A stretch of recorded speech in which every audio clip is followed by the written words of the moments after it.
We are calling out Peter Laviolette for his absolutely bizarre strategy with his defensemen, and we are calling out the Rangers for continuing to make the same mistakes over and over and over.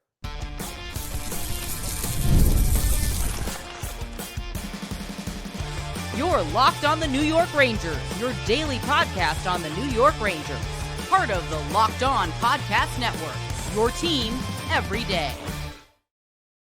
Welcome back, Blue Shirts fans, to episode number 1272 of the Locked On New York Rangers podcast. I'm your host, John Chick. Just want to thank you guys, as always, for making Locked On New York Rangers your first listen every day. We are free and available on all platforms, including YouTube. And today's episode of Locked On New York Rangers is brought to you by FanDuel. Right now, new FanDuel customers can get $200 in bonus bets if your first $5 bet wins. And we are, of course, part of the Locked On Podcast Network, your team every day. So another game for the Rangers, another loss for the Rangers. This homestand has gone absolutely fantastic. 3 consecutive losses. They've now lost 7 out of their last 9 games, and they're done. I mean, that's something that I said in our episode after they put out that just absolutely putrid effort against the Calgary Flames. The effort was a little bit better in this game, but the execution was somehow worse. And I'll explain that in just a little bit here.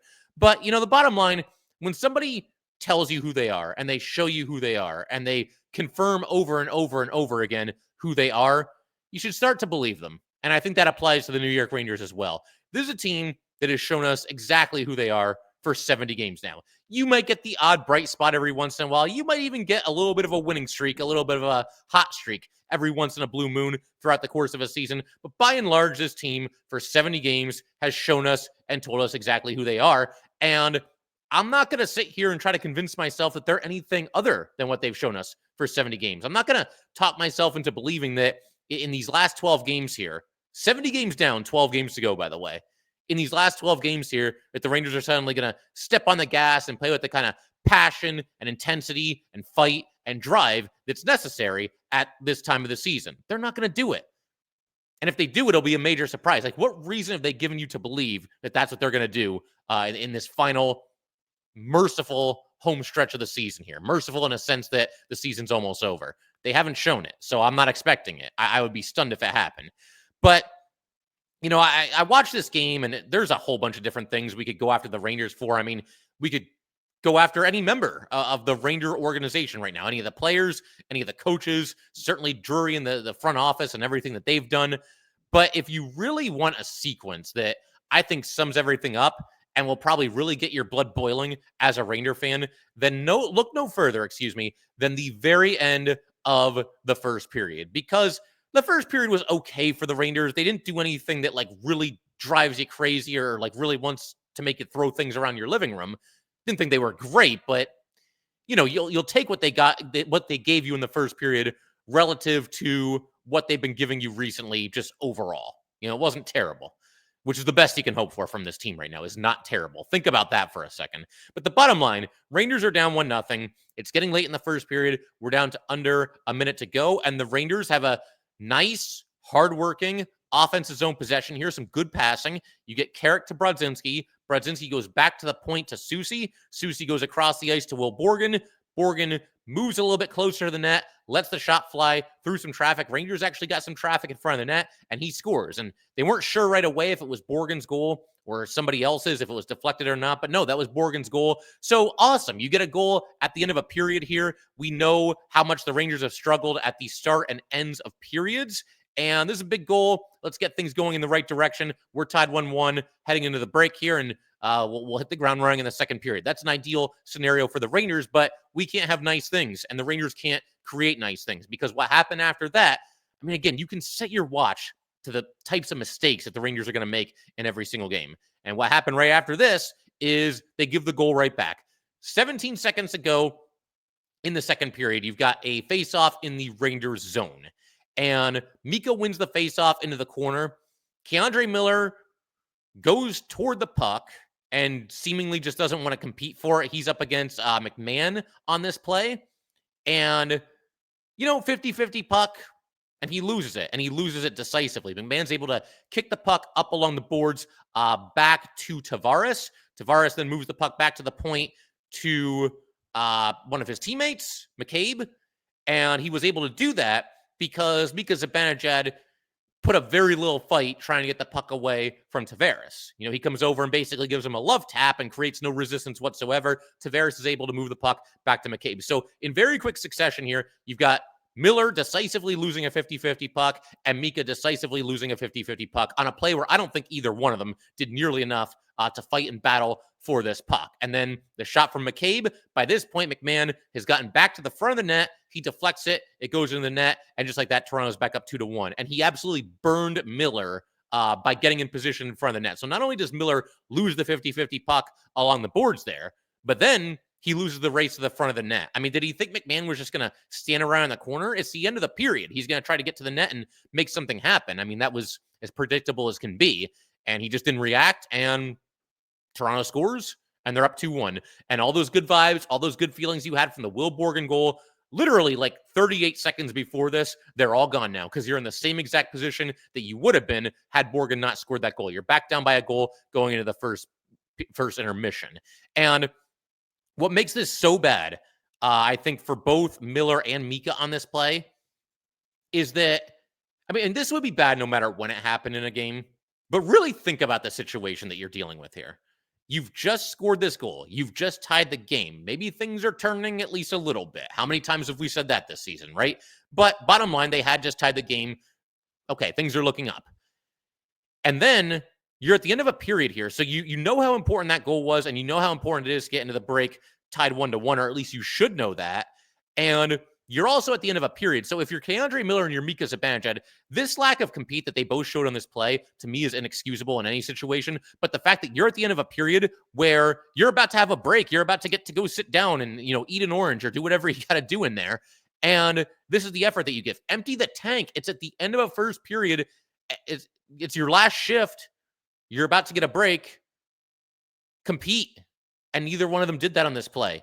Toronto simply wanted the puck more. They wanted to make a play more than the Rangers did. And unlike the Rangers at the end of periods, clearly Toronto is more alert, more sharp, and obviously they made it happen here. They believed with 17 seconds left to go here, with an offensive zone faceoff forthcoming, they believed that they could score a goal, and they did, and that's why they scored a goal. Now, the Rangers apparently just thought they were home free. They were going to the break 1-1. It doesn't work that way. You can't fall asleep in situations like this, but they do it constantly. And that leads me into the next point that I want to make. The Rangers' problems, the things that have really hurt this team all season, are cross-pollinating. I sent that out on Twitter the other night, or last night. All these bad games and all these bad performances just kind of blend together at a certain point. But I sent that tweet out last night, and it's true. I mean, all the things that the Rangers do wrong, they're like combining together. Because think about it. You have a situation here where the Rangers fall asleep right after a goal is scored. We've seen that countless times this season, and they also fall asleep at the very end of a period, and we've seen that countless times this season as well. So there you go. The problems are actually multiplying, combining, whatever you want to call it. We saw 2 for the price of 1 here. It's just a time where it just absolutely cannot happen. You know, there's players on this Ranger team, and we just singled out Mika and Miller, that I'm tired of watching them. I'm tired of watching them, and I know I'm not alone there. And with those 2 in particular, there is a difference, because with Mika Zibanejad, we're kind of stuck. You can bemoan the contract. You can bemoan the fact that the Rangers give out these full no-move clauses like Halloween candy. I get it. I understand the frustration. But the bottom line, Mika, after this year, has 5 years left on his contract at $8.5 million per season, a full no-move clause, and a contract that basically makes it impossible to buy him out. I mean, you could do it, but the way it's structured, it would be completely just ineffective to buy him out, because you'd basically be getting hit with the same amount of cap hit in the form of dead money rather than paying Mika Zibanejad. But that's a different conversation for a different day. Bottom line with Mika Zibanejad, if he doesn't want to go anywhere, if he doesn't want to be traded, we're stuck. And even if he does want to be traded, I don't know that teams are really lining up to go out and acquire him. But the Rangers are not stuck with Keandre Miller, at least not yet, because he is an RFA with arbitration rights, and knowing the Rangers, they'll probably give him a 7-year deal with a full no-move clause at the end of this season. I'm hoping they don't do that. We're going to talk more about Keandre Miller and what has been just a incredible decline over certainly this season. I would say probably the last 2 seasons as well. And not just him. We'll talk about the other Ranger defensemen additionally, and we'll do that all in just a second.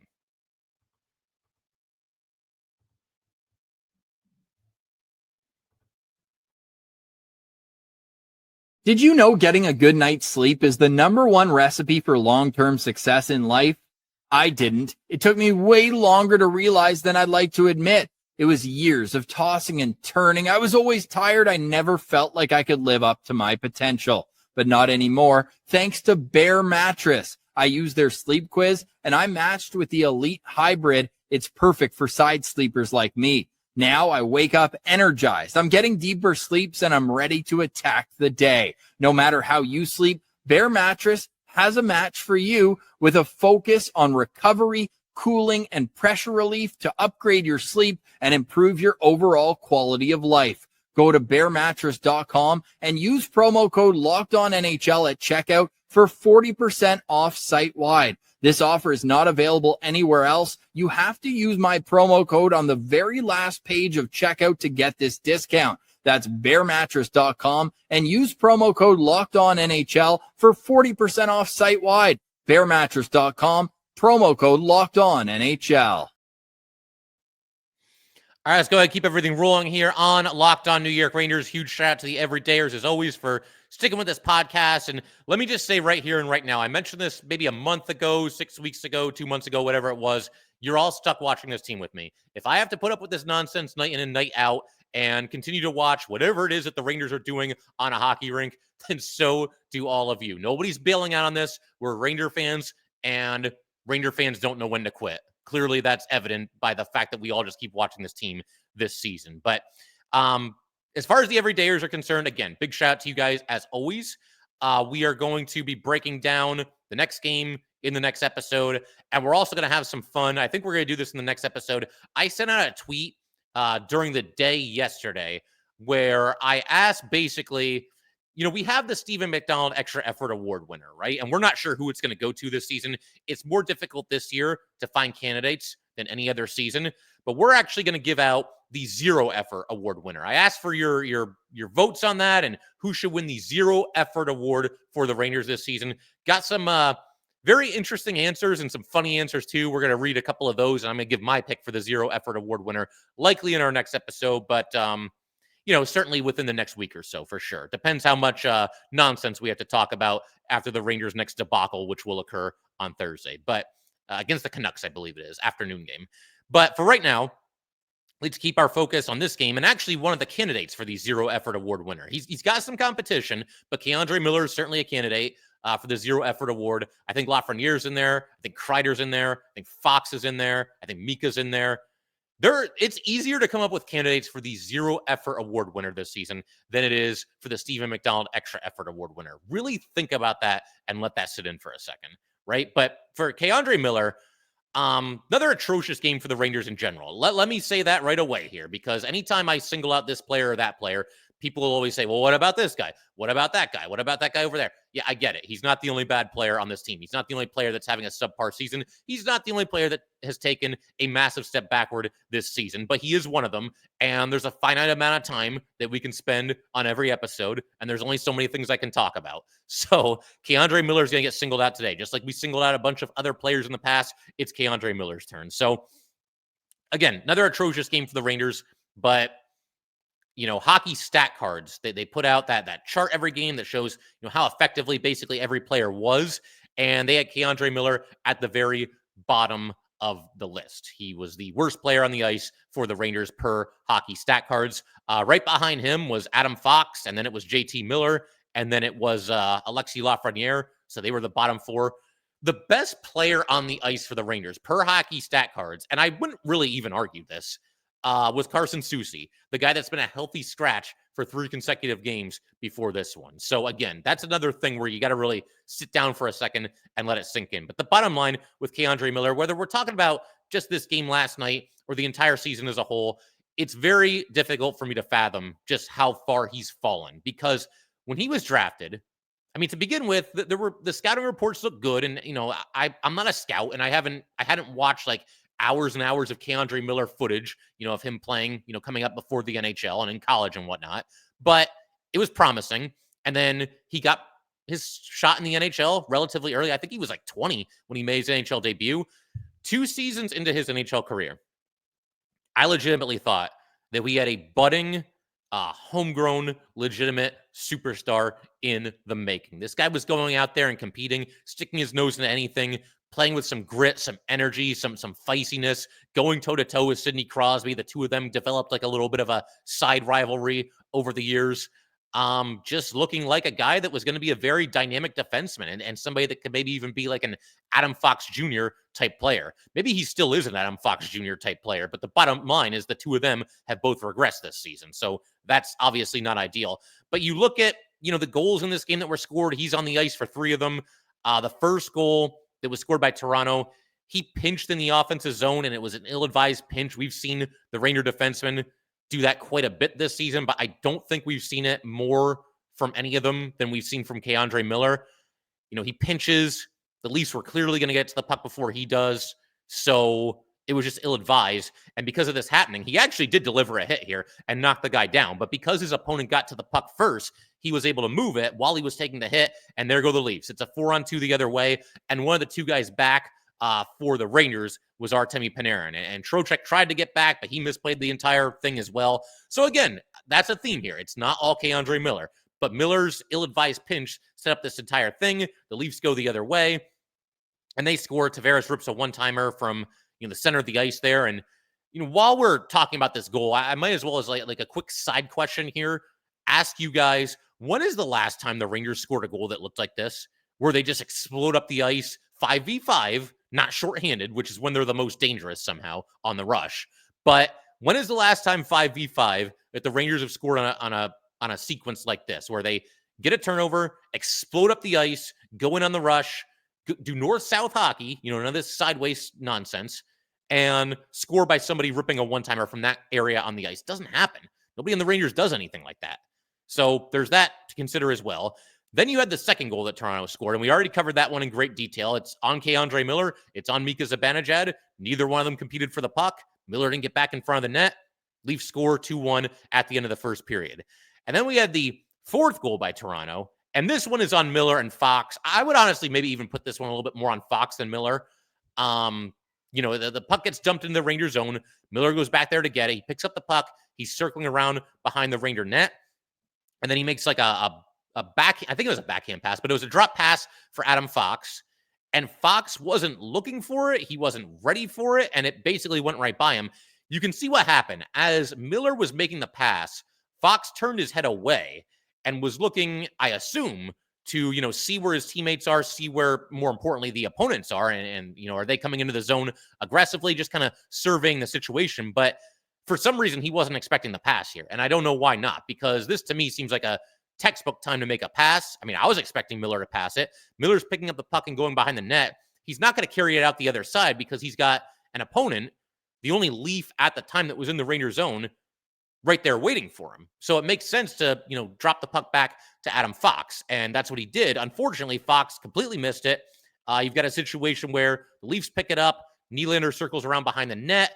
And then he gets it to Nyes. Nyes moves across the center of the ice, and he shoots and he scores, and it's 4-2. So another blunder there by the Ranger defensemen, Miller and Fox. They can split this one equally, although, like I said, I would probably put that one a little bit more on Adam Fox than Keandre Miller. But keeping the focus on Miller here, this is how he's playing in a contract year. We had reports a few months back that Keandre Miller and his team are looking for what is said to be a significant raise from the $3.872 million that he's making this season. And Miller, at the end of the season, will be a restricted free agent with arbitration rights. What has Keandre Miller done to look like he deserves a significant raise or even a raise of any kind this season? He's not the only one. Again, I'm going to keep emphasizing that. He is not the only Ranger that fits this description. But he looks checked out. There's just no emotion. There's no fire. All the physicality that was a part of his game has seemingly gone away. I just don't get it. What's the problem? You would think, like, even for selfish reasons, for completely self-serving reasons, that Keandre Miller would want to go out there and compete his tail off and go out there and battle for pucks and show some intensity and show some fire and show this team that, like, yeah, I'm part of the solution. You guys are going to want to keep me around. And as far as that raise that I want, yeah, I'm worth every penny. But he doesn't do that.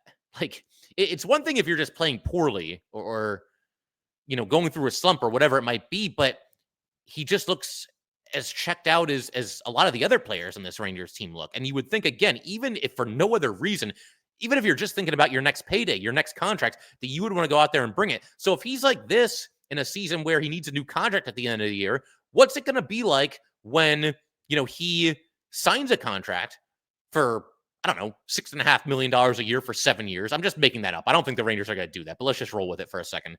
$6.5 million a year for 7 years. What's the effort going to look like then? It's going to look like the kind of effort that Alexis Lafreniere is putting out every single night. That's what it's going to look like, and it's not going to be good. Where's K'Andre Miller's offense gone? That's probably the least of the issues right now. I know beggars can't be choosers, and we just want him to play better defensively. But we're talking about somebody who has 18 points in 64 games this season. It's down from 30 points in 80 games last season, which is down from 43 points in 79 games the season before that. That's completely gone away too. And I think a big problem with K'Andre Miller, and in some ways this is bad luck, and we saw this with Ryan Lindgren as well, I feel like when they make mistakes, it almost always ends up in the back of the net. We saw that with Lindgren a lot, and I'm not making excuses for these guys, but it does tend to stand out more the mistakes when they're made and they immediately lead to goals for the opposition. If you make a terrible mistake, but like Igor bails you out, or maybe the team shoots wide, or whatever the situation might be, bottom line, if you make a mistake and get away with it, it's not going to stand out as much. It's not going to get talked about as much. But what we've seen with Lindgren and now Miller is that they make those mistakes and they always end up in the back of the net. And I think part of the problem with Miller is that he seems to not be focused in some really big spots in games. We saw that again at the end of the first period here that led to a goal for the Leafs. There was a game that earlier this season, forget who they were playing, but the Rangers are tied late. It's been a good game. They actually, if I remember correctly, they played quite well in this game. But Miller makes a mistake. He just loafs after the puck in the defensive zone while the opponents are changing. And then all of a sudden, he gets pressured. He's not ready for it. And he makes a turnover, and it leads to the game-winning goal for whoever the Rangers were playing on that day. There's loud mistakes that K'Andre Miller makes, and it feels like the Rangers always pay for it. And, again, it's killing me to say all this because, as I mentioned earlier, I was convinced we had a homegrown superstar on our hands. He was becoming one of my favorite players very quickly. That run that the Rangers had to the Eastern Conference Final against Tampa, I thought he was their best defenseman for that entire playoff run. And I don't say that lightly because Adam Fox is very good that year, but I thought like total body of work, all around play, every aspect of hockey, K'Andre Miller played better than any Ranger defenseman. And, there was a clip that Locked On pulled from one of our episodes that we did back then when the Rangers were making that run. I was singing K'Andre Miller's praises. I'm going to have to try to go back and find it because it was forever ago. It feels like a lifetime ago at this point. But I was talking about K'Andre Miller. I don't remember my exact words. Obviously, again, we're talking like 4 years ago or whatever it is at this point. But I basically said that there's no more reason to talk about upside and potential when it comes to K'Andre Miller. I said because he is a superstar right now, present tense. I'm not sure I've ever been more wrong about something on this podcast, other than that time that I said that Vitaly Kravtsov was going to have a big season. I don't know that I'll ever top that, but that comes pretty close. And again, he's not the only player to blame. He's not the only player that took a step back this season. He's not the only player that's showing a lack of fire and energy, but that doesn't make it okay. And like I said, all the Rangers that fit that description, they've either had their turn on this podcast or they're going to get their turn on this podcast. I could have just as easily talked about Adam Fox here, but we talked about him not too recently or not too long ago around the time of the Four Nations when obviously he didn't play well in that tournament and hasn't really been himself the entire season. I don't know how much injuries are to blame, but be that as it may, Fox is down. K'Andre Miller is down. This whole team is down. In just a second, speaking of down, we're going to talk about Peter Laviolette, who made just a bizarre coaching decision going into this game. It was the plan going into this game, and then he carried it out, and it basically had disastrous results. But we will talk about that in just a second. All right, we just want to take a minute to let everybody know that today's episode of Locked On New York Rangers is brought to you by 5 Hour Energy. Daylight savings snuck up on us again, and if you're feeling that lost hour of sleep, 5-hour energy has got your back. The extra sunshine means more time for fun, but sometimes you need a little boost to power your way through. Whether you're staying up late, watching the NCAA tournament, squeezing in a round of golf after work, or just trying to keep up with your busy day, 5-hour energy gives you that quick, refreshing pick-me-up whenever you need it. Basketball madness. A bunch of us are all staying up late watching all the tournament action, and 5-hour energy helps keep us awake the next day. You got on-the-go convenience. Whether you're at a game or traveling, 5-hour energy is easy to grab and will keep you feeling refreshed. Head to 5hourenergy.com to find over 15 flavors to choose from, including watermelon, blue raspberry, and peach mango. You can even build your own 12-pack or 24-pack delivered right to your door. Need one now? Grab a 5-hour energy shot at your local grocery or convenience store. They are everywhere. Stock up today and stay energized. The NCAA tournament is here, and so is the bracket breakdown. Locked On Podcast Network and Amazon Fire TV channels are teaming up to deliver NCAA tournament coverage like never before. Watch studio shows featuring former players and Locked On's local experts as they guide you through every upset, buzzer beater, and bracket matchup. Stream it all for free on Amazon Fire TV channel. Search Bracket Breakdown to see it all for free. It's your team every day. All right, let's go ahead and keep everything rolling here on Locked On New York Rangers. Want to go ahead and conclude today's episode by calling out Peter Laviolette for what I thought was at best a very strange strategy, and at worst, just something that didn't make any sense. And I think it was all of the above, if we're being completely honest here. You know, we just got done talking about Keandre Miller and his poor play and the poor play of the Ranger defenseman. I mean, the bad play of the Ranger defenseman has been a theme pretty much all season.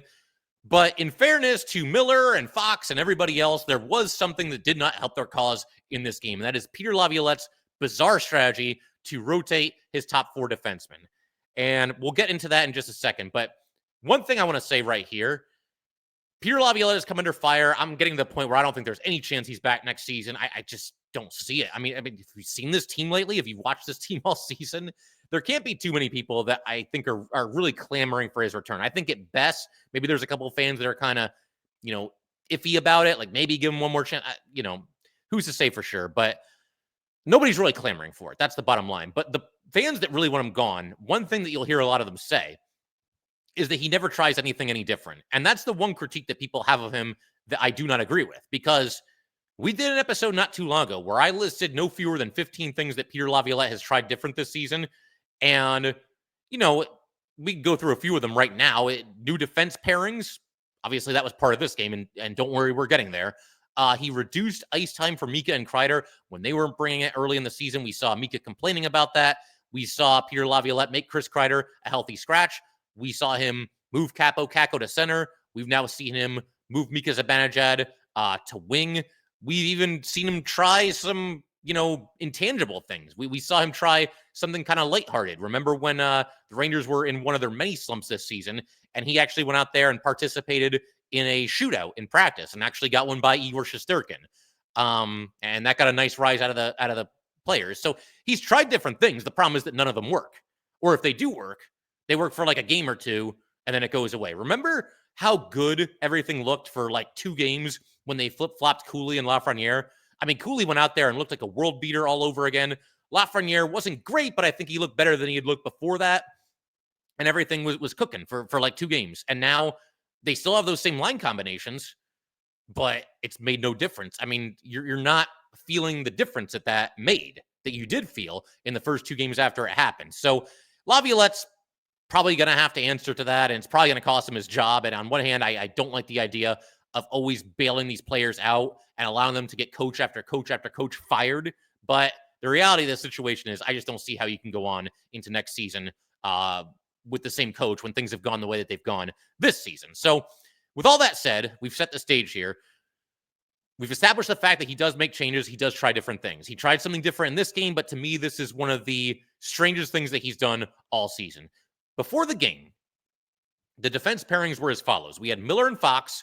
We had Susie and Borgen. Susie, of course, had been, a healthy scratch for 3 games. He was back in for Vakanainen, who was a healthy scratch for the first time as a Ranger. I'm pretty sure that was his first time. And then the third pairing was Jones and Schneider. But then you get the opening faceoff, and they start with Miller and Borgen. And the question that I had right away, and some of you were probably thinking the same thing, did they just change their minds on that just as quickly? Like they were going to go with Miller and Fox, and then they decided not to? Like, what exactly was the reasoning there? But that's not what they did. What they ended up doing was rotating their top 4 defensemen for different portions of the night. This was their plan going into the game. This is what they were looking to do. And essentially what they did here was they rotated these 4 players based on where the puck was, or more specifically, where the ensuing faceoff was going to occur. Or at least that's my understanding of it when we got Peter Laviolette's explanation of his strategy after the game. He basically was looking to put Miller and Fox out there for offensive zone faceoffs and then do different things when they weren't in the offensive zone. This is Peter Laviolette's quote. We'll just go straight to the source here.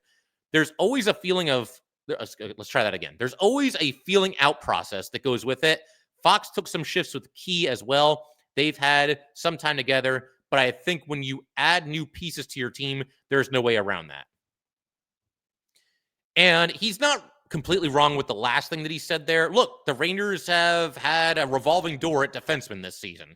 2 guys that were mainstays of this Ranger team were both traded. First Jacob Trouba, then Ryan Lindgren. And I don't fault the Rangers for doing either one of those things. I think both were necessary and basically inevitable.